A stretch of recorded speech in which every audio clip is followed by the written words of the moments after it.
nous suivez. Si vous venez de nous rejoindre, je vous rappelle que nous avons pour invité dans notre émission le bishop Martin Moutébélé de la Nouvelle-Jérusalem de Bruxelles et à qui je veux quand même poser la question qui est importante, que tout le monde se pose, cette épineuse question qui est pourquoi est-ce que la Nouvelle-Jérusalem n'existe pas encore au niveau de Kinshasa? Oui, c'est vrai, c'est une Ou de la question. RDC, parce qu'on me dirait que vous êtes originaire du Katanga, pourquoi pas?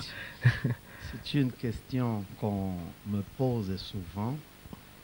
Je vous ai expliqué que toutes les églises que nous avons implantées en Belgique, ça répondait à un besoin. Ouais. Je voudrais vous informer en passant que nous avons implanté aussi 3 églises en Allemagne, une à Londres, une dans la région parisienne et plusieurs aux États-Unis et une à Moscou qui évolue d'ailleurs très bien. Toutes ces églises-là, on a senti le besoin que nous soyons là-bas. Lorsque je descends dans mon pays, je réalise que le pays a suffisamment de serviteurs, d'églises, et je connais beaucoup de serviteurs de Dieu de grande valeur, et je ne vois pas vraiment la raison spirituelle qui peut m'amener à implanter la Nouvelle Jérusalem à Kinshasa. Je ne vois pas. C'est pour ça que nous n'avons jamais voulu avoir une église à Kinshasa. Mais il vous arrive d'être invité par les assemblées qui sont à Kinshasa ou à Lubumbashi pour aller participer à une convention, à des conventions, à des séminaires.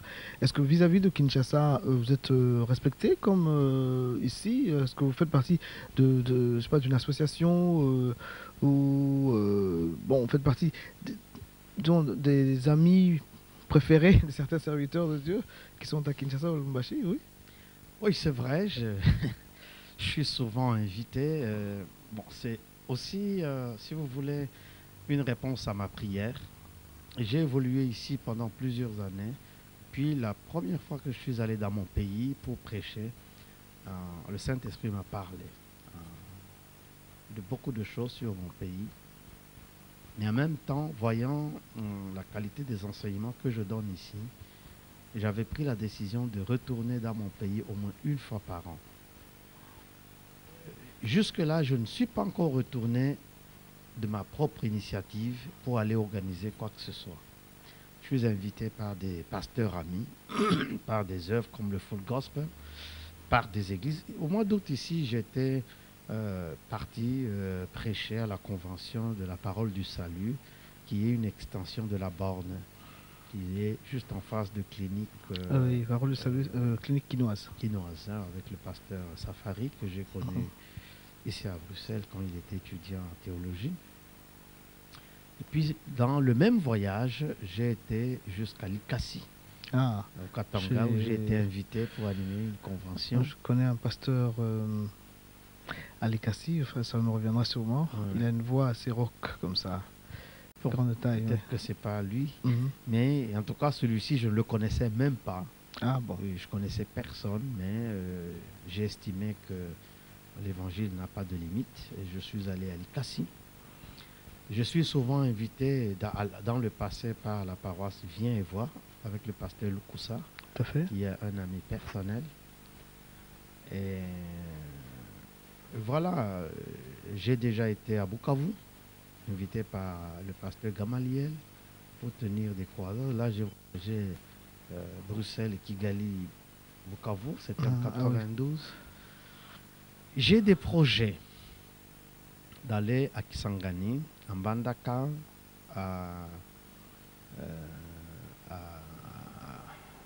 enfin, dans les villes du pays. Assez retranchées, quoi, oui, qui sont considérées un peu comme étant abandonnées à leur propre sort. Oui, donc j'ai les projets d'aller jusque-là. Et donc voilà, j'ai mon pays à cœur. Aujourd'hui, l'Afrique est très concentrée, les Africains sont très concentrés au niveau de la Belgique, également en France, c'est vrai par rapport au langage, par rapport à la langue, parce que bon, ici, avec le français, c'est peut-être plus facile. en vous écoutant, à vous voir évoluer, on sent en vous, mais même dans les discours, même dans les prédications, vous avez tendance à favoriser ou encourager l'intégration des étrangers au niveau de la Belgique. Est-ce qu'aujourd'hui, vous considérez que cette intégration est effective? Est-ce que ceux qui sont déjà membres de votre assemblée, les différents, parce que je sais que vous êtes entouré de Burkinabés, d'Italiens, de Congolais également, sûrement, et puis bon, d'autres Africains. Je crois que vous avez beaucoup d'Africains qui vous écoutent et qui travaillent avec vous, des Centrafricains, soit dit en passant.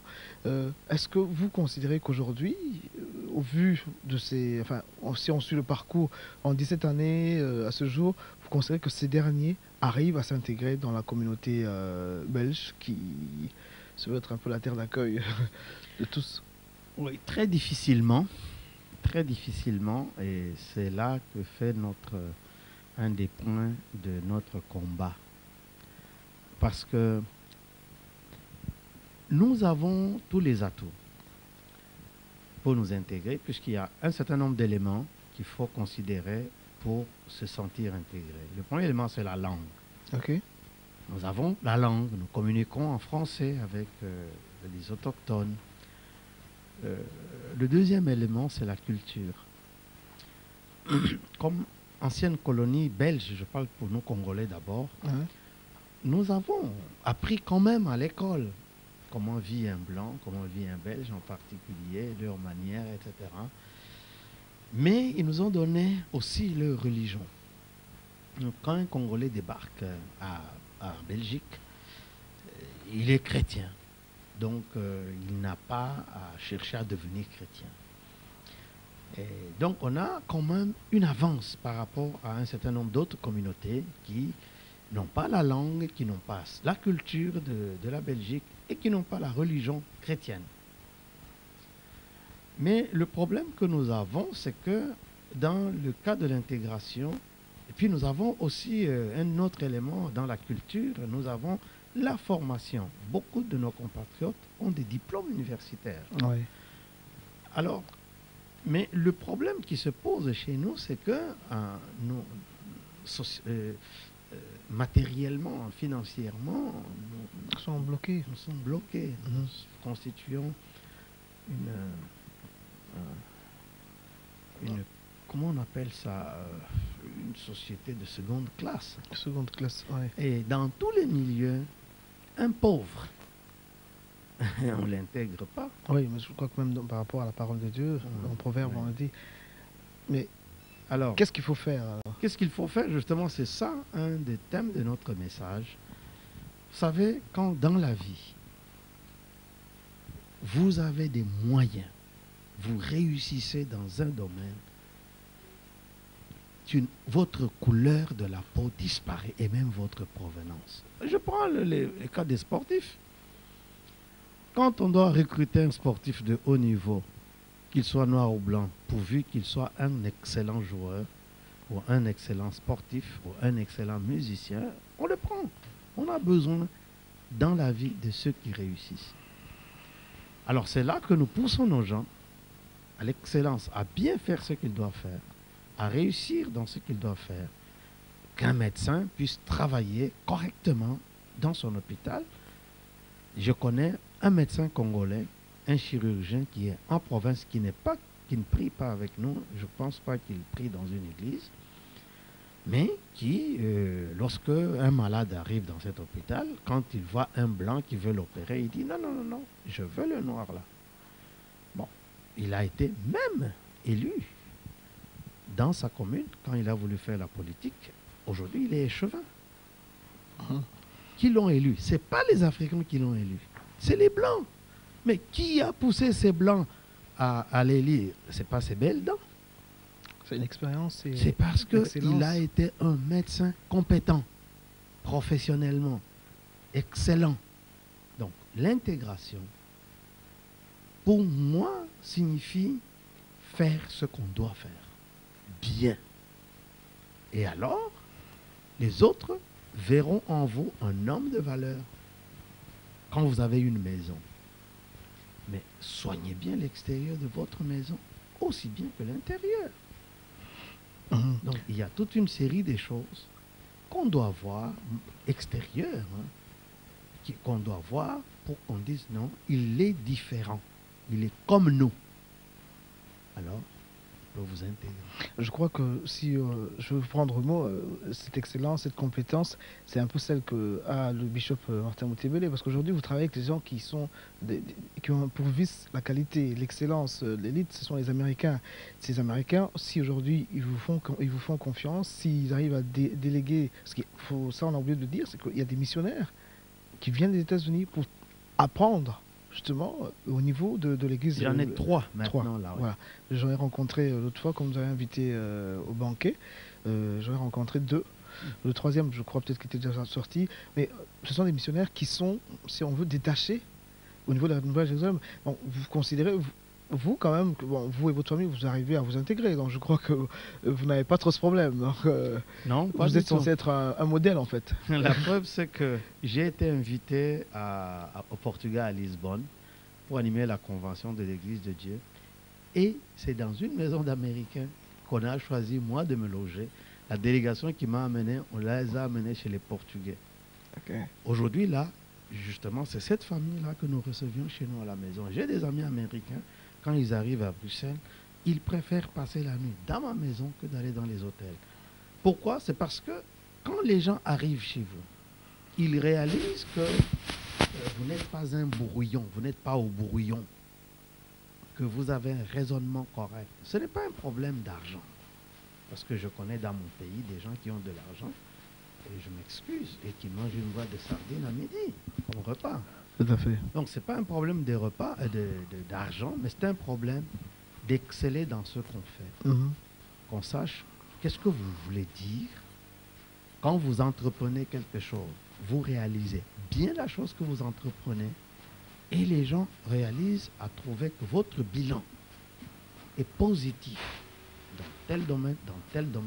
D'office, ils vous adoptent. Mais quand on vient chez les gens en mendiant, ils ne vous adopteront jamais. Ça, c'est valable dans toutes les cultures. Ouais. Donc, et c'est là que nous nous battons avec nos frères africains pour que nous ne puissions pas nous présenter comme des mendiants, mais que nous avons des valeurs à offrir. Tout à fait. Bishop, on va parler politique. Je sais que bon, notre émission, il faut préciser, n'est pas une émission politique, mais bon, aujourd'hui, quand même, la République démocratique du Congo a quelques problèmes, pour ne pas dire beaucoup de problèmes, sur le plan politique au niveau du pays. Est-ce que vous vous sentez concerné par cela? Est-ce que vous avez des forums entre serviteurs de Dieu, peut-être du Congo? Bon, c'est vrai, vous m'avez dit que vous ne fréquentez pas assez souvent, mais est-ce que vous avez des forums au sein peut-être de votre ministère avec peut-être des politiciens? Parce qu'il y a certains politiciens, soit déchus de l'ancien régime, ou d'autres qui sont ici, qui sont politiciens, mais qui viennent comme à Nouvelle-Jérusalem. Est-ce que vous vous sentez concerné, vous d'abord en tant que Congolais, et puis ensuite en tant que serviteur de Dieu, responsable d'une grande assemblée comme la Nouvelle-Jérusalem, par les problèmes politiques du pays? Oui, effectivement, je me sens tout à fait concerné par les problèmes de mon pays. Je suis né là-bas, j'ai grandi là-bas. N'oubliez pas que je suis arrivé en Belgique à l'âge de 34 ans. Donc, oui, quand même, en 85. Une grosse partie de ma vie dans mon pays. Oui. Et toute ma famille est là-bas. Donc, ça me concerne beaucoup. Et il y a un proverbe de ma langue qui dit que une flèche, quand on la lance, là c'est pour se promener. La place de la flèche, c'est sur la terre. Vous ne pouvez pas vous rendre compte quel sentiment de paix, d'un bonheur infini que je ressens aussitôt quand j'atterris à l'aéroport de Kinshasa, en dépit de tout. Et mon séjour au Congo a toujours été quelque chose de fantastique, en dépit de tout. Donc, je me sens concerné par le Congo. Maintenant, pour ce qui concerne la vie politique, je me suis dirigé un petit peu par des principes que j'ai dans la vie. Voilà. Je me dis, j'avais une carrière professionnelle. J'ai abandonné la carrière pour la prédication de l'évangile. Je ne vois pas pourquoi je dois faire ma vie avec une autre quelconque carrière. Donc, pour l'instant, sauf si Dieu me convainc d'autre chose, il n'est pas question pour moi de me mêler de la chose politique. La deuxième chose, c'est que par rapport aux hommes de la Bible, c'est facile de critiquer ceux qui sont en train de diriger les affaires du pays. Mais moi je pense que par rapport aux hommes de la Bible, ce sont les hommes politiques qui doivent trouver en nous des interlocuteurs, des conseillers et des aides qui peuvent nous contacter et nous apporter ce que nous pouvons apporter. Sinon, qu'est-ce que nous pouvons faire sinon de prêcher l'amour de notre patrie, le civisme et travailler pour développer notre pays à quelques échelles que ce soit. Mais nous mêler dans ce qui se passe au niveau de la politique, ça n'a jamais été mon style de vie. Je suis en contact avec les politiciens, mais tous les politiciens qui me contactent ils connaissent très très bien ma position. Votre position. Hein. Donc, je ne suis pas celui qui je ne donne pas de bons et de mauvais points, mais j'estime que si un politicien estime que nous avons quelque chose à leur apporter, il nous contactera et nous apporterons notre contribution en restant dans notre neutralité. Tout à fait, c'est très important. C'est ça. Nous sommes en 2003 très bientôt. Ici en Belgique, il y a très bientôt, si je ne me trompe pas, d'ici mai ou juin, il y aura une élection au niveau du Sénat, en juin, il y aura les élections. Et il y a un jeune Congolais, M. Bob Kabamba, qui sera normalement, qui est en course pour la candidature sénateur écolo. Il en a parlé dans la presse en Belgique. Ça a été pour eux pratiquement honorifique d'avoir un sénateur africain noir. Ce sera le premier africain noir d'origine congolaise, mais qui est belge par la force des choses. Et au niveau du Sénat, est-ce que vous l'avez rencontré ou est-ce que vous envisagez de le rencontrer? Et si c'est le cas, qu'est-ce que vous allez lui dire? J'ai appris comme tout le monde à la presse. Hein? J'étais très content de cela. Je pense que je le rencontrerai. En fait, le message que je donne aux politiciens d'origine congolaise ou africaine qui évoluent en Belgique, c'est que ils doivent aller là-bas pour représenter notre peuple. Vous savez, nous vivons dans un pays à l'étranger. Ça veut dire qu'on n'a pas de cousins, on n'a pas d'oncles, on n'a pas de neveux qui peuvent, pour nous, ouvrir une porte, bouger un dossier, faire des démarches. Nous sommes dans une situation assez compliquée. Nous n'avons personne. Ce qui fait que, généralement, les politiciens que je vois congolais qui évoluent ici, chacun essaie de s'effrayer son chemin à lui. J'ai toujours cru que la politique est une vocation pour rendre service à un public donné. C'est pour cette raison. Les élections consistent donc à donner à la population l'occasion d'élire la personne qui devra être là pour eux. Jusqu'à présent, cela n'existe pas encore dans notre communauté congolaise de Belgique. J'ai dans mon église des gens qui sont dans la politique, en Belgique ici, qui sont dans des partis politiques. C'est rare que nous voyons une action en faveur de notre communauté. Je veux dire ceci, c'est que, bon, il y a beaucoup d'avantages qui sont ici. Nous sommes dans un pays dit riche, hein, contre nos associations, etc. etc. Mais beaucoup ne bougent pas. Et c'est là le message que j'aimerais passer. Bon, je le prêche déjà à l'église. Hein, Et pour ceux qui ne sont pas à l'église, ben, je crois que je le rencontrerai. Le mois de juin est encore loin. Oui. Donc, à l'occasion, je ferai de tout mon mieux pour le rencontrer et parler avec lui et le féliciter aussi, parce que si on est parvenu à le mettre en tête de liste, comme des listes d'un parti politique comme le parti Okolo, qui demeurera être au pouvoir. Pour l'instant, c'est que il a dû présenter des qualités plus ou moins exceptionnelles.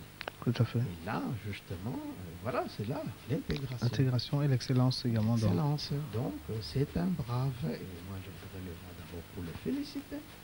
Parce que bon, les gens se battent. Oui, on n'est pas intégré, on ne nous intègre pas, mais ils ne font rien pour démontrer. Valoir. Tout à fait. Ça doit être un monsieur qui doit aider les autres.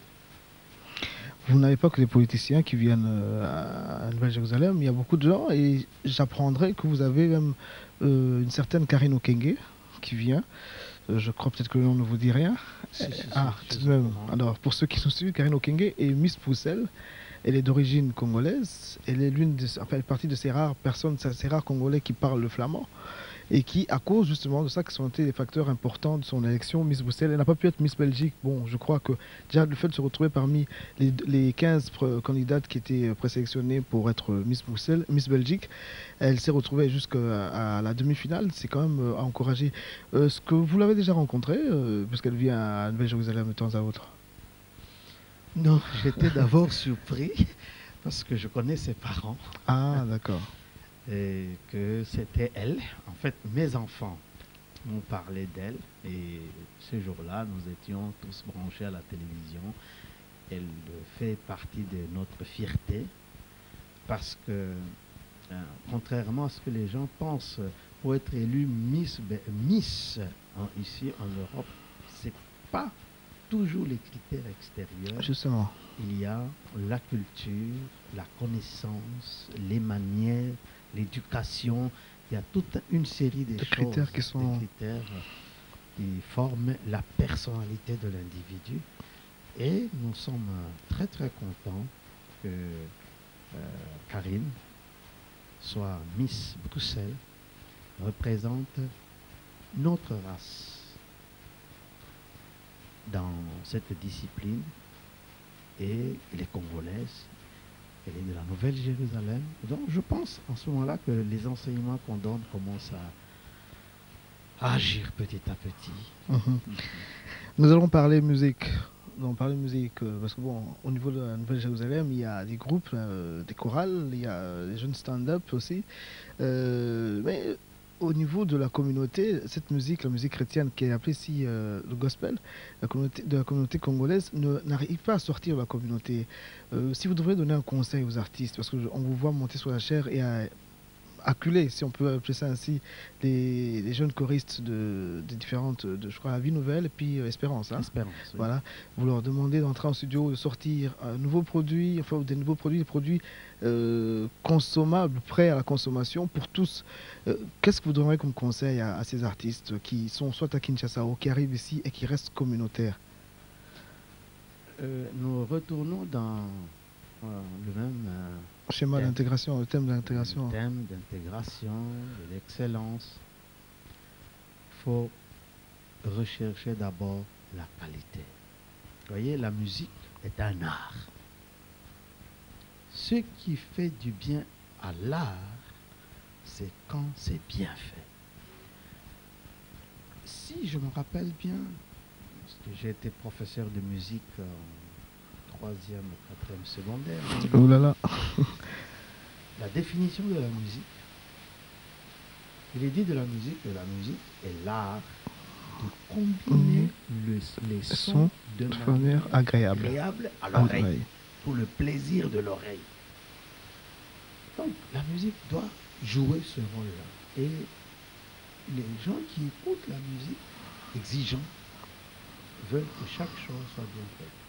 Et il y a des gens, la plupart des amateurs de la musique, à un certain niveau, ont des appareils assez performants qui peuvent donner le son de chaque instrument individuellement. Donc si la chose est bien faite, ça plaît à tout le monde. Et puis il y a des normes dans la musique. Alors ce qui fait que nos gens, ils font le travail, mais quelque part, parce que pour arriver à ce niveau-là, moi j'écoute les chanteurs européens, hein, quand ils présentent, ils sont interviewés. Tout à fait. Ils ont un horaire dur, hein. Ils travaillent dur, ils sont heureux dans leur travail. Ils sont disciplinés, exigeants, Oui, très avec exigeants. eux-mêmes. Ce qui fait que il faudrait que notre peuple arrive à la même rigueur. Je sors un peu de la musique. Hier, nous avions une conférence avec les Américains, justement, qui sont venus. Ils ont appelé les directeurs des jeunes de toutes les églises de Dieu de l'Europe. Donc, il y avait des gens, des Tchécoslovaques, des Anglais, des Français, des Portugais, Bulgares, etc. Et nous étions impressionnés. Bon, moi, je les connais déjà. Je sais que c'est comme ça. Alors, j'expliquais à ceux qui étaient avec nous que c'est comme ça qu'ils font. Pour chaque présentation, ils vous écrasent de littérature et de matériel produit dans leur bureau. Donc, je me lève, je fais ma présentation, mais je vous donne au moins 5, 6, 7, 8 produits que j'ai déjà préparés qui sont dans le même sens. Et chaque présentateur faisait la même chose. On est sorti avec des films. Donc, je leur ai dit, c'est pour ça que ces Américains réussissent. Ils ont une rigueur dans leur travail. Ils sont assidus. Ils font du bon travail. Et ils font la même chose dans la musique. C'est pour ça qu'ils sont imposés dans le monde. Alors, notre peuple, si nous voulons nous imposer dans la musique, nous devons être rigoureux. En plus, produire, ce n'est pas toujours un problème d'argent. Les jeunes ne produisent pas, ce n'est pas parce qu'il n'y a pas d'argent. C'est parce que ça demande beaucoup de travail. On doit parfois passer des nuits, n'est-ce pas, au studio. Oui. Et il est connu que généralement les Africains sont des paresseux. Et c'est cette image-là que nous, excusez-moi, que nous devons détruire. Ça doit commencer dès la jeunesse. Nous devons travailler dur. C'est comme dans la prédication. Enfin, je n'ai pas des leçons à donner à qui que ce soit. Mais de par l'expérience acquise sur le terrain, oui, j'ai appris que les gens qui réussissent, ce n'est pas forcément les gens qui ont des talents, mais c'est des gens qui travaillent et qui s'exercent.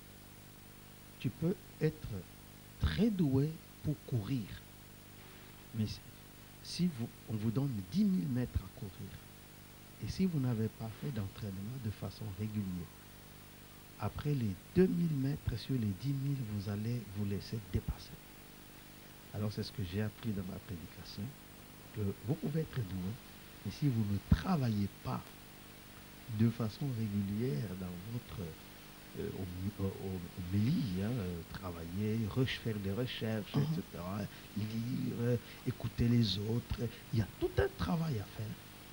À la fin, vous allez être tout simplement un rigolo. Superficiel. Quand vous vous levez, vous faites rire les gens et puis c'est tout superficiel.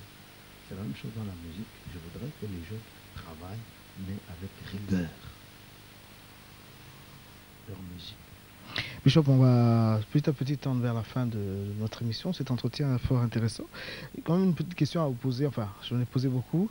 Une question sur le plan social. Est-ce que la Nouvelle-Jérusalem a déjà des actions qu'elle a posées ou bien ici au niveau de la Belgique ou au niveau de l'Afrique. Pourquoi pas avoir une antenne parce que bon, l'humanitaire est quand même quelque chose que la parole nous recommande de faire. Et avec la Nouvelle-Jérusalem, quand même 17 ans d'années écoulées, un parcours de combattant, est-ce que on y songe ou bien on a déjà posé des actes? Bon, non, nous avons posé des actes, mais c'est des actes plus ou moins sporadiques. Sporadique. Par exemple, lorsqu'il y avait le problème à Goma, Oui. la Nouvelle-Jérusalem a envoyé beaucoup de choses à Goma par le truchement de l'ambassade. Ambassade du Congo. Du Congo. Ok. Oui, nous avons déposé là-bas. Et puis, un membre de la Nouvelle-Jérusalem qui travaille dans un ministère nous a donné le rapport, comment la coopération a récupéré ça, envoyé. Nous avons déjà envoyé de l'argent à Lubumbashi pour construire un home des enfants de rue. On nous a ramené des photos.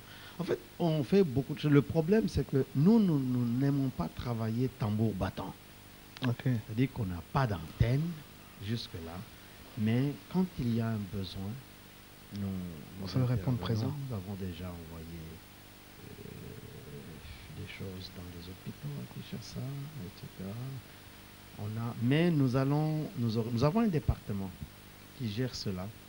Comme vous voyez, c'est pour ça que nous voulons le domaine, pour que chaque chose pour centraliser de notre tout vision soit là.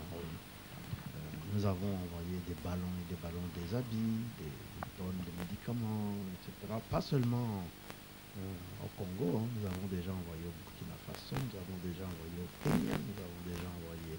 J'ai oublié les pays parce que c'est pas moi qui m'occupe de ce département. Oui, il faut dire que c'est quand même bien organisé de ce côté-là. Il y a une structure qui existe. Donc on n'est pas insensible aux problèmes sociaux de l'Afrique. Nous faisons ce que nous pouvons, mais je vous assure qu'après qu'on ait achevé tous les travaux ici, ça sera encore beaucoup mieux parce que nous aurons une structure suivie. Tout à fait. Avec des bureaux, etc. Nous tendons vers la fin de l'année. Je suppose que cette émission passera pratiquement à la fin de l'année 2002. Et nous avons débuté 2003, ce qui est la moindre des choses, c'est un cycle normal. Si vous devez faire un bilan de 2002, parce qu'on a quand même parlé depuis 85 à ce jour, avec l'entrée ou l'inauguration du domaine, la prise en possession du domaine, voilà, et tout ce qui est à côté, est-ce que si Bishop devait faire un bilan par rapport à son équipe avec laquelle il travaille, le service d'ordre, je voudrais encore saluer en passant le pasteur Philippe Coty ainsi que le pasteur Adama, je crois. Il y a beaucoup de pasteurs qui travaillent avec vous. Est-ce que si vous devez faire un bilan par rapport à votre équipe, par rapport à la Nouvelle-Jérusalem, ce serait un bilan positif en cette année qui se termine, qui s'achève? Oui, parce que nous nous sommes fixés des objectifs et nous croyons que nous avons atteint les objectifs de cette année-ci. En fait, depuis que la Nouvelle-Jérusalem a commencé, du 31 décembre au 1er janvier, nous avons un réveillon de prière, des témoignages où les gens disent ce que Dieu a fait pour eux. Et durant le réveillon, et aux premières heures du nouvel an, vers 1h, 2h du matin, j'apporte un message que je crois généralement est prophétique. C'est-à-dire que le message de la parole de Dieu résume la pensée de Dieu pour les jours qui viennent. Et durant toute l'année, nous travaillons en fonction de ce message prophétique-là, individuellement, en tant que famille, ministère et puis assemblée. L'an 2002 est une année où nous avons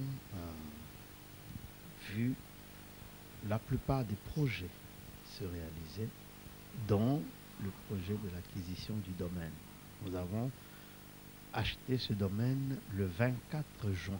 Nous étions pendant la prière un mois, donc du 15 juin au 15 juillet. C'est pendant la prière que nous avons acheté le domaine. Nous avons inauguré le domaine le 14 novembre en 2002. Et Noël et Nouvel An, nous les fêterons. 14 décembre.